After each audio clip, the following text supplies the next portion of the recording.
CPM കേന്ദ്രമായ AKG ഭവനിൽ general secretary Sitaram യെച്ചൂരിക്ക് നേരെ ഹിന്ദുസേന പ്രവർത്തകരുടെ കയ്യേറ്റ ശ്രമം.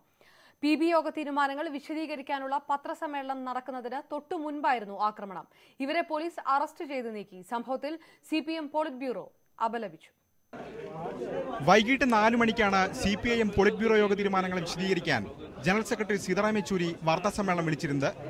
AKG ഭവനിലെ 2ാം നിലയിലെ മുറിയിൽ നിന്ന് വാർത്താസമ്മേളനം നടക്കുന്ന 1ാം നിലയിലെ കോൺഫറൻസ് ഹാളിലേക്ക് പ്രവേശിക്കുമ്പോഴാണ് CPI മുർദാബാദ് വിളികളുമായി 2 പേർ യെച്ചൂരിക്ക് നേരെ കയ്യേറ്റ ശ്രമം നടത്തിയത്. ഈ ഇടനാഴിയിലൂടെയാണ് CPIM general secretary Sitaram Yechury വാർത്താസമ്മേളന ഹാളിലേക്ക് നടന്നു വന്നത്. ഇവിടെ വെച്ചാണ് യെച്ചൂരിക്ക് നേരെ കയ്യേറ്റ ശ്രമം ഉണ്ടായത്. മുദ്രാവാക്യം വിളിച്ച് യെച്ചൂരിയെ ആക്രമിക്കാൻ ശ്രമിച്ച പ്രതിഷേധക്കാരെ ഓഫീസ് ജീവനക്കാർ തടഞ്ഞു.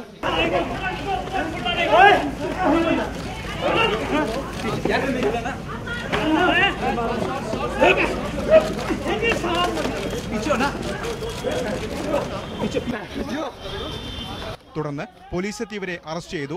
ഹിന്ദുസേന പ്രവർത്തകരാണെന്നും BJPക്കെതിരെ നിരന്തരം ആക്രമണം നടത്തുന്നുകൊണ്ടാണ് പ്രതിഷേധത്തിലെത്തിയതെന്നും അറസ്റ്റിലായ ഉപേന്ദ്രകുമാറും പവൻ കൗശലും പറഞ്ഞു.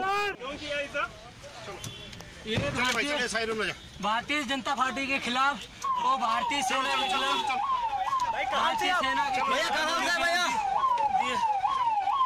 ബീഫ് വിവാദവും കേരളത്തിലെ അക്രമവും കണക്കിലെടുത്ത് കനത്ത സുരക്ഷയാണ് AKG ഭവന് മുന്നിൽ ഒരുക്കിയിരുന്നത്.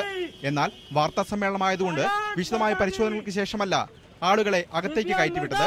ഇത് മുതലെടുത്തായിരുന്നു ഹിന്ദുസേന പ്രവർത്തകർ AKG ഭവനിൽ പ്രവേശിച്ചത്. കശ്മീർ വിഷയത്തിലടക്കം മുൻപ് 4 തവണ CPM ആസ്ഥാനത്തേക്ക് പ്രതിഷേധ മാർച്ചുകൾ നടന്നിട്ടുണ്ട്. എന്നാൽ പാർട്ടി ഓഫീസിനകത്ത് കയറി ഇത്തരത്തിൽ പ്രതിഷേധം നടക്കുന്നത് ഇതാദ്യം. ക്യാമറമാൻ ബിനു ബേസലിനൊപ്പം ER രാഗേഷ്, News 18, ഡൽഹി.